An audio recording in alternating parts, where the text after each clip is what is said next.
कैसे आती है, हाँ। कृपया बताएं। तो निर्णय लेने की क्षमता के लिए मैंने जो देखा है, पढ़ा है, महर्षि दयानंद का प्रवचन चल रहा था एक जगह। रात्रि का समय था और बहुत पब्लिक बैठी हुई थी, काफ़ी सारी भीड़ थी।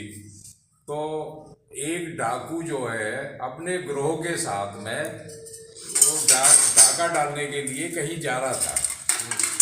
तो महर्षि दयानंद ने जो प्रवचन बोल रहे थे वो ये बोल रहे थे उस टाइम पे कि भाई ये कर्मों का भोग जो है हर एक आदमी को भोगना है। अगर आप गलत कर्म कर रहे हो तो आपका कर्म आपने ही भोगना है, न कि आपके बच्चे ने, न कि आपकी पत्नी ने। आपको ही भोगना जो गलत कर्म कर रहे हो। तो ये प्रसंग चल रहा था, तो वो ये डाकू सुन करके और उसमें समय आकर के बैठ गया, अपना पूरा डाठा बाठा बांध करके। जब बैठ तो महर्षि दयानंद का जब लास्ट में बहुत सारी चीजें होती रही हो, जब लास्ट में प्रवचन खत्म हुए तो वो डाकू महर्षि दयानंद के पास में पहुंच गया और महर्षि दयानंद से बोला कि साहब, जो आपने अभी बताया था कि ये हर आदमी को कर्म का फल भोगना ही है और ये निश्चित है, ये भोगना निश्चित भी है।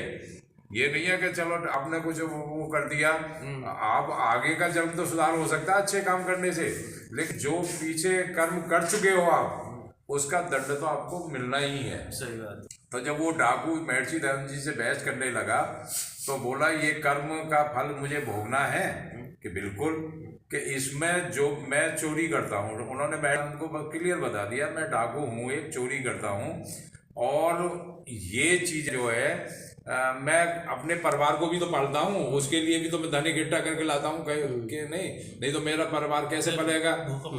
बोले अगर परिवार को पता है कि आपके लोग आप क्या कर रहे हो तब तो उन्हें भी कुछ दंड मिलेगा, लेकिन अगर परिवार को नहीं पता है कि मेरा आदमी क्या कर रहा है और पत्नी को आप खाने के लिए ला के दे रहे हो तो उसका दंड पत्नी के लिए कुछ भी नहीं है। फिर आपके लिए आपने उसको खिलाना है, कहीं ना कहीं से उन छोटे बच्चों की व्यवस्था आपने करनी है। छोटे बच्चे समझ नहीं पा रहे हैं कि कर्म क्या होता है, वो चीज क्या होती है। तो बच्चों को तो ये है कि हमारे पिताजी से कमा के ला रहे हैं, उन्हें ये नहीं पता कि किसी का वो करके ला रहे हैं कि किसी का वो करके ला रहे हैं। तो ये चीजें अपनी पत्नी से पूछना, बच्चों से पूछना, वो क्या जवाब देते हैं। जब डाकू गया उस दिन उसने डाका नहीं डाला और गया अपने घर पे, तो पत्नी को पूछा कि भाई मैं जो कुछ काट ला रहा हूँ कमा के, उसके भागीदार तुम भी बनोगे कि नहीं बनोगे।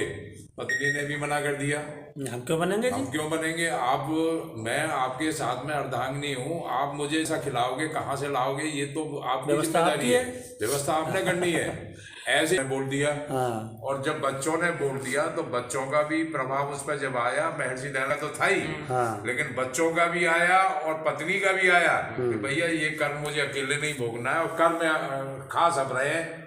तो उसने एक दृढ़ निश्चय लिया, एक दृढ़ संकल्प लिया और उस दिन के बाद उसने जो डाका वाका डालता था वो दिया, छोड़ दिए जिंदगी से भी।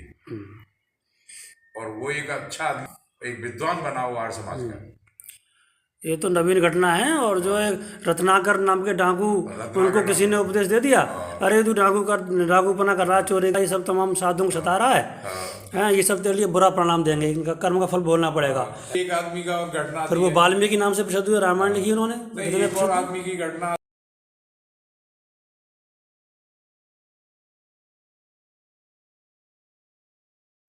ओम नमस्ते जी, आपका हमारा आर्यावर्त यूट्यूब चैनल में स्वागत है।